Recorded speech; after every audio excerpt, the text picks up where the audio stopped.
দেখো মাছ একদম ফ্রাই করা হয়ে গেছে। তো এই দেখো মশলাটা এখন ভাজা হচ্ছে, আরো ভাজা হবে মশলাটা। তারপরে আসছি, হয়ে গেলে তারপরে আসছি। দেখো একদম মশলা ভাজা ভাজা হয়ে গেছে, একদম রেডি মশলা ভেজে। এখন এটাতে জল দেবো, একদম ভাজা হয়ে গেছে, জল দিচ্ছি। দেখো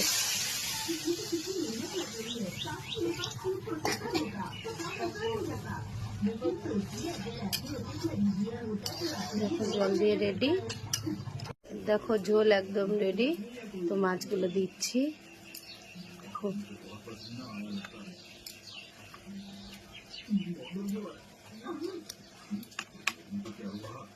অলরেডি হয়ে গেছে, আর 5 মিনিট থাকার পরে 5 মিনিট রাখলে হয়ে যাবে।